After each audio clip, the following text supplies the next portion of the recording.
Então, Gabriela, por favor, muito obrigado e fique à vontade. Obrigada, Pedro. Boa tarde a todos.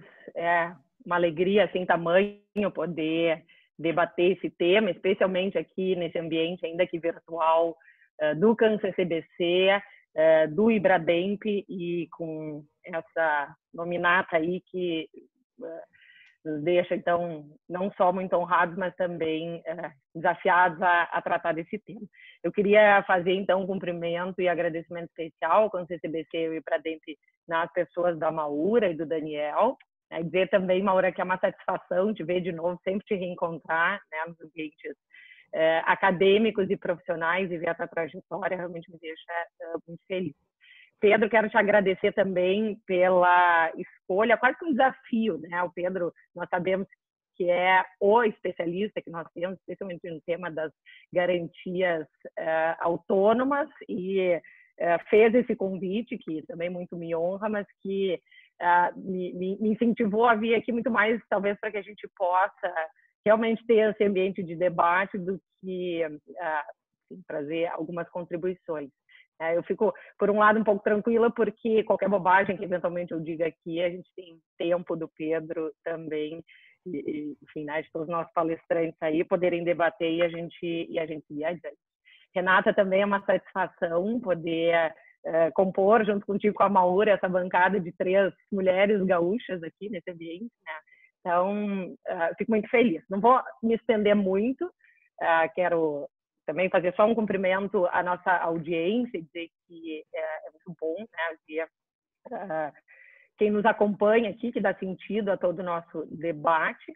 Mas, assim como vocês, eu estou também muito mais ansiosa para que a gente possa ouvir os nossos palestrantes que vão seguir. Então, eu vou já entrar no tema, eu vou buscar monitorar aqui meu tempo. Pedro, Maura, fiquem à vontade aí de eventualmente me interromper, se for o caso, para que a gente possa também desenvolver aqui os nossos trabalhos.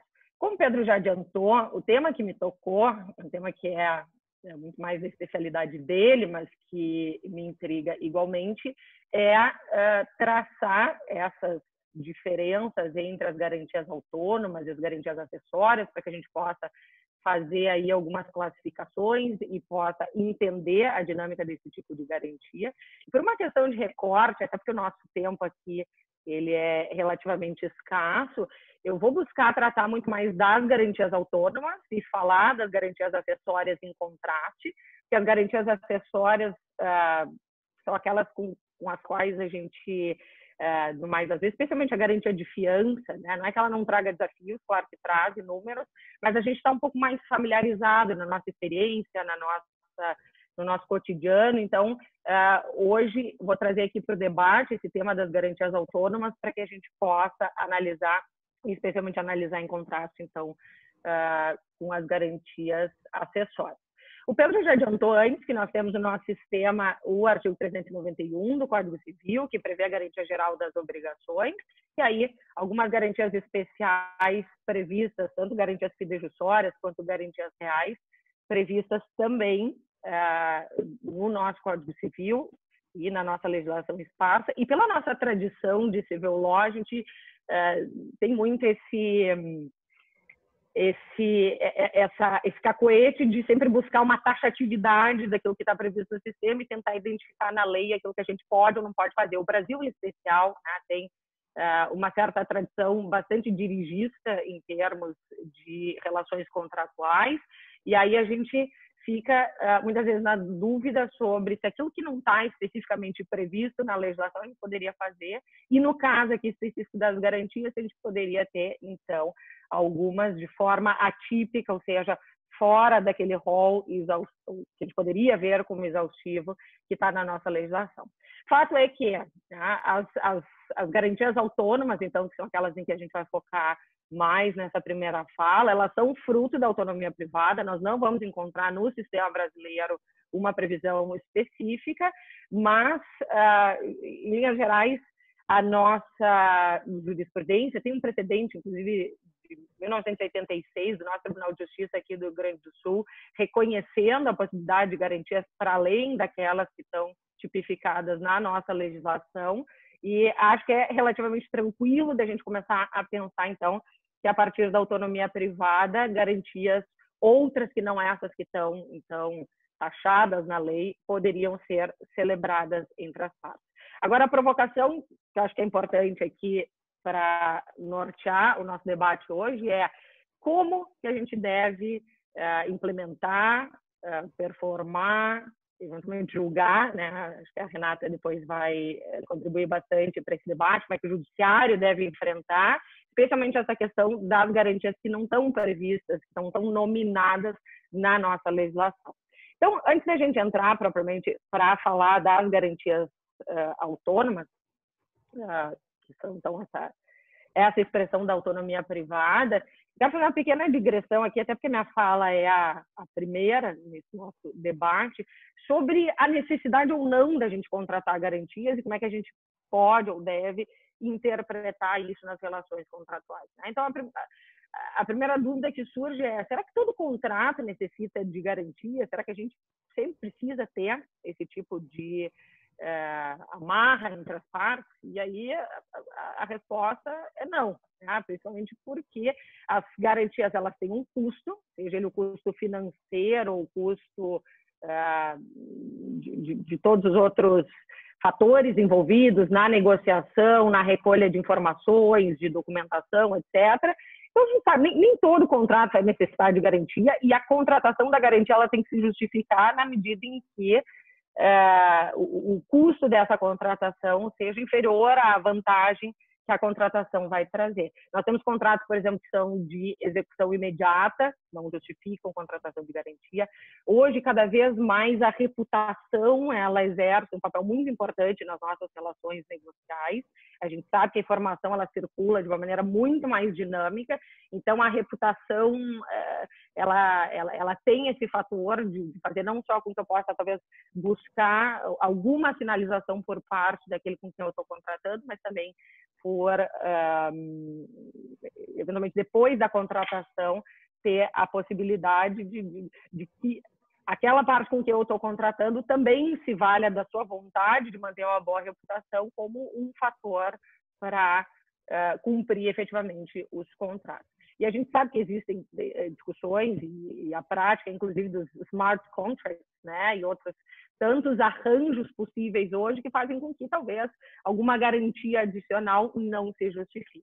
Agora, se a garantia custa, a desconfiança também. Tá? Então, a desconfiança ela custa não só para as partes, mas principalmente para o mercado.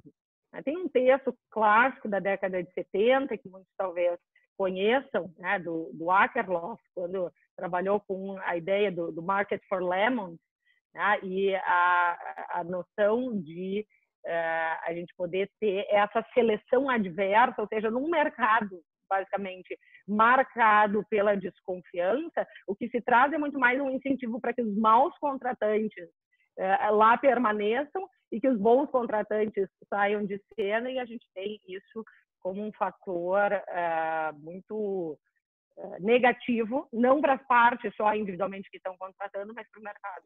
Então, para tentar fazer esse tipo de alinhamento, para tentar driblar esse custo da desconfiança, entra o papel extremamente importante das garantias, por isso que é muito bom que a gente esteja debatendo isso. Às vezes, eu tenho a impressão que a gente deixa o tema das garantias um pouco relegado a uma questão um pouco mais secundária, a gente está muito mais preocupado na nossa prática profissional, às vezes na prática acadêmica, a discutir a negociação principal, e as garantias parece que elas vêm só na carona. Mas a gente sabe, então, feitas essas observações iniciais, o quanto as garantias elas têm um papel importante para a fluidez do mercado como um todo, para a fluidez das relações, consideradas para muito além só da individualidade, né, daqueles que estão contratando numa situação específica.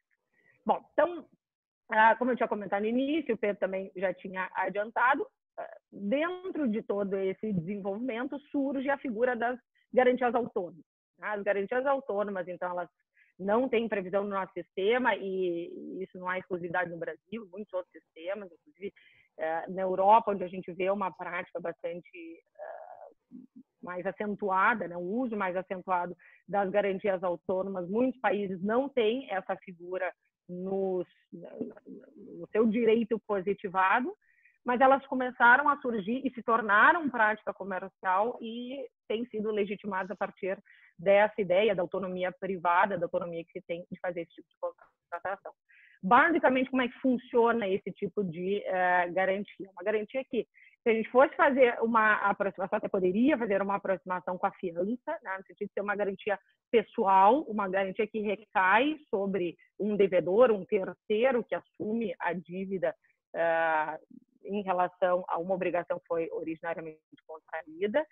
Só que aqui a gente corre um risco, acho que essa talvez seja uma das principais provocações. A gente tem que cuidar para não aproximar demais com a figura da fiança, porque, embora a gente esteja tratando de uma garantia que é pessoal e que normalmente recai sobre um banco, recai sobre uma instituição financeira que está assumindo o pagamento, eventualmente, se a obrigação principal ela não for adimplida, existe aqui uma vontade das partes de fazer um descolamento em relação à causa da obrigação original, tá? Diferentemente da fiança, que tem essa característica acessória, essa característica de quaisquer vicissitudes no negócio principal também levarem a garantia na carona.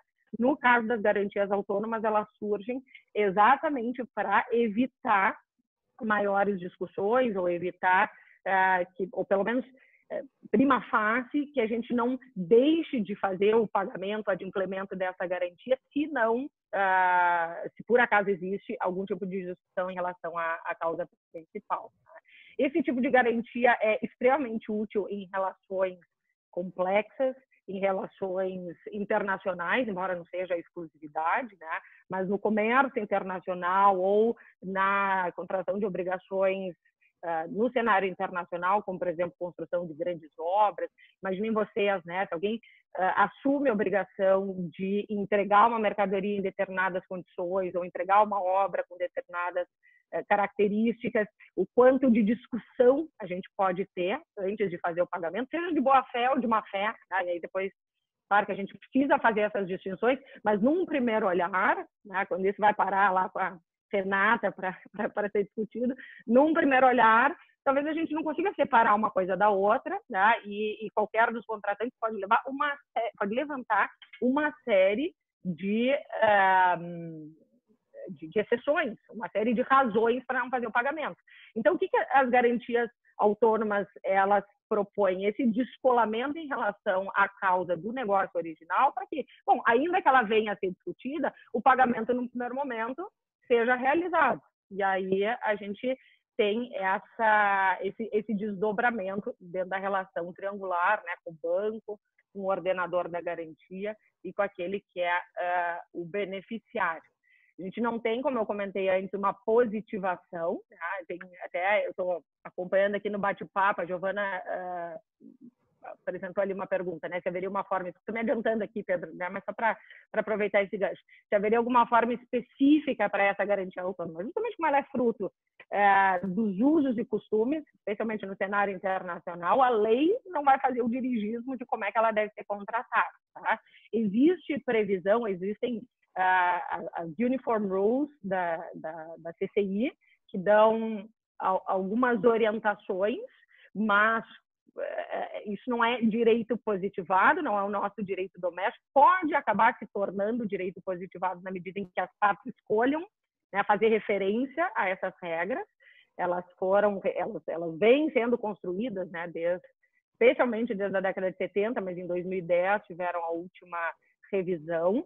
E me parece que essas Uniform Rules elas têm esse duplo papel. Elas consolidam aquilo que vem sendo tido como a prática internacional, ao mesmo tempo em que também podem servir de base para dar mais garantia, mais segurança, né? Já que a gente não sabe exatamente, a gente não tem no nosso direito positivado, no Código Civil, nem legislação esparsa, a forma específica de fazer esse tipo de garantia. Então, uma referência às Uniform Rules poderia ser uma maneira das partes fazerem esse tipo de alinhamento. Tá? Bom, mas nem toda garantia autônoma ela vai ser necessariamente uma garantia automática. Tá? Então, aí, com o desenvolvimento dessa ideia, né, de poder prever para o credor de qualquer obrigação, principalmente nessas relações complexas que a gente comentou antes, receber primeiro para, eventualmente, algum tipo de discussão ser feita num segundo momento, essa modalidade de garantia foi avançando até surgir na prática internacional as chamadas garantias à primeira demanda ou à primeira solicitação, que simplificam mais ainda o processo, porque não só a gente descola da causa original do contrato de base, da obrigação original, mas também a gente quase que dá uma possibilidade, um estalar de dedos para aquele credor, né, que basta fazer uma menção de que quer receber a garantia e aí receberia. Em alguma medida, a gente teria aqui até uma aproximação com a figura dos títulos de crédito, não que o objetivo aqui seja a cambiariedade, não é isso, mas a gente ter aquela ideia da liquidez do recebimento do pagamento nessas chamadas, então, garantias à primeira demanda ou à primeira solicitação, que são modalidades, são subespécies das garantias autônomas. Bom, como eu tenho ainda alguns poucos minutinhos aqui, eu queria trazer mais até para o debate, porque eu acho que esse é um ponto que tem que ser refletido constantemente em relação a essa modalidade de garantia que não tem uma previsão específica na legislação, que é a ideia da gente pensar o potencial risco moral.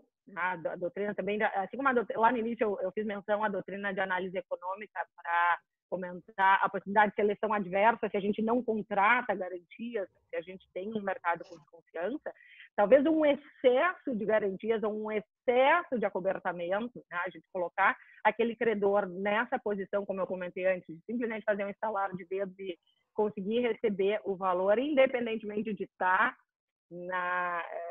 ou da obrigação principal ter sido considerada com algum tipo de vicissitude. Aqui a gente tem o potencial risco moral, ou moral hazard, né, que a doutrina de análise econômica refere, que são aquelas situações em que um dos contratantes, acobertado, né, vendo-se numa situação em que ele pode estar beneficiado, como seria o caso aqui das garantias à primeira demanda, ele tende a se comportar de maneira diversa do que se comportaria numa situação ordinária de contratação. Né? O que eu quero provocar com isso? É justamente a possibilidade de eu, sabendo que a obrigação principal é nula, sabendo que a obrigação principal não foi cumprida, sabendo que eu não faço jus àquele crédito. Claro que existem situações que são claras, situações em que a gente sabe que é evidente que não se faz jus àquele recebimento.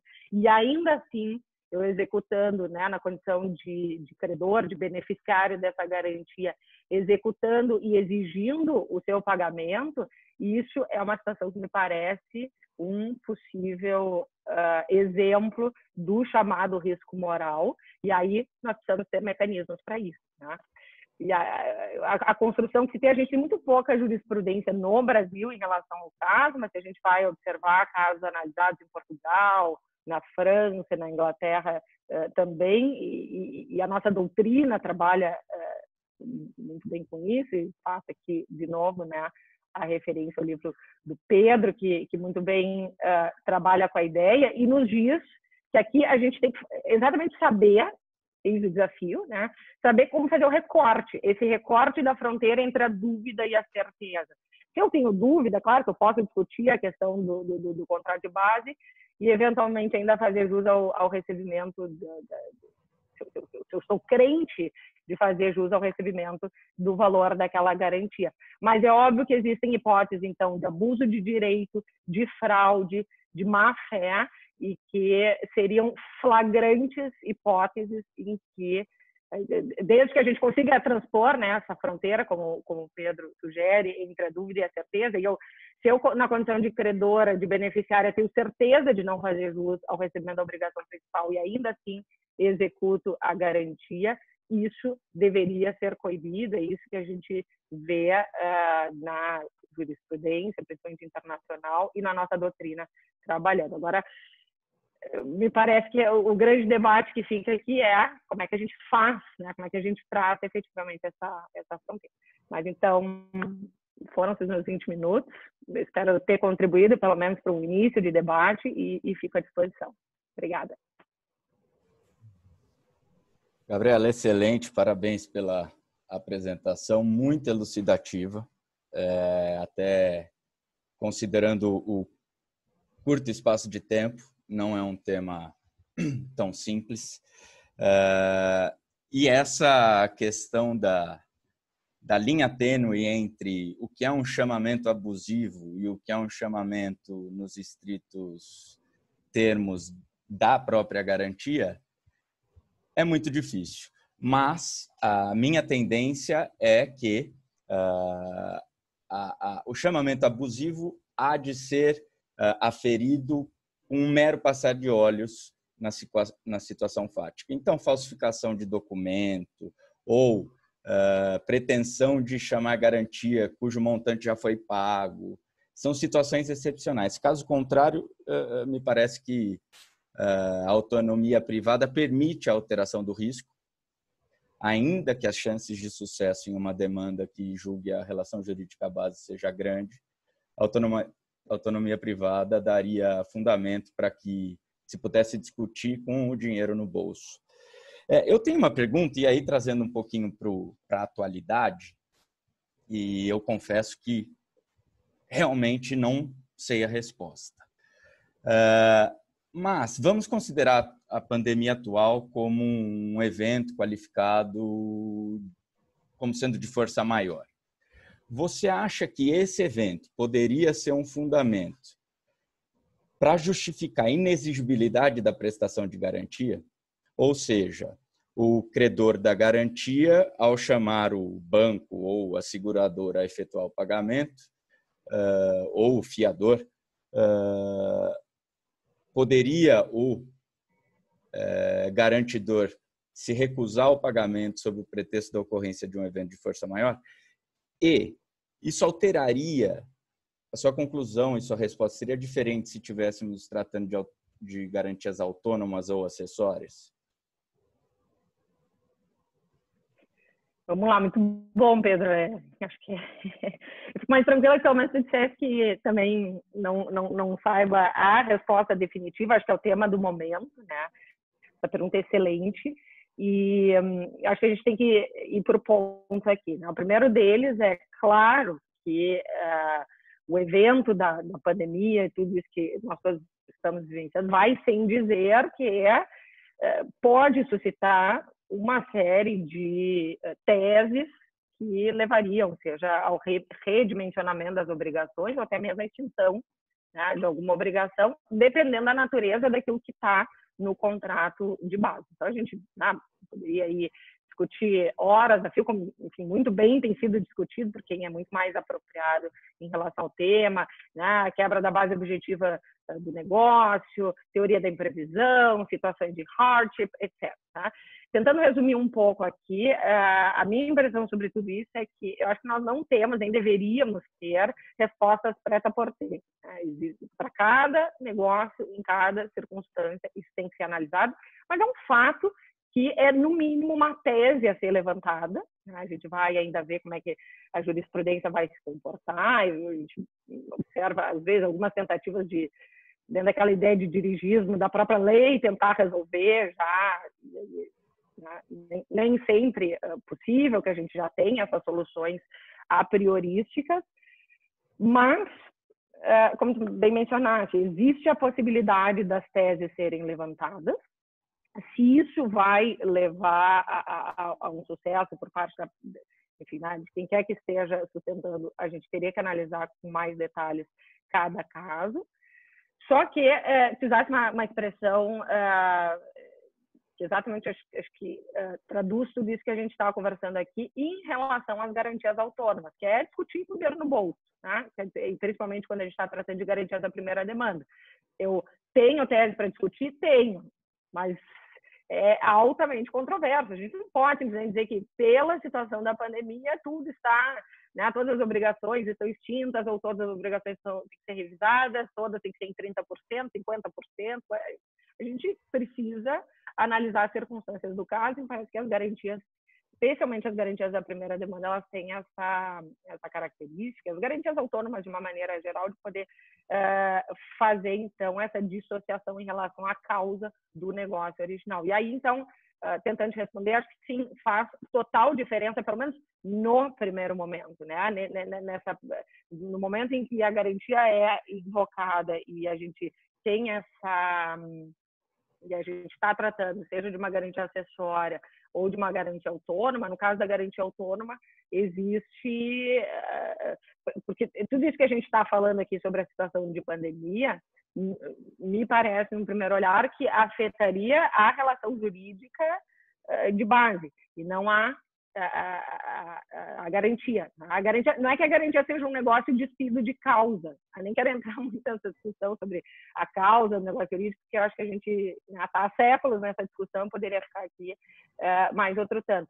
Mas a questão é, existe a causa do contrato de base, existe a causa da garantia. Eu não acho que a situação da pandemia tão claramente afete a causa da garantia. Então, se eu estou tratando de uma garantia autônoma, acho que a gente tem total diferença em relação a uma garantia acessória, onde eu deveria esperar toda uma discussão, porque ela seguiria, né, a discussão sobre o negócio principal levaria na carona também a garantia.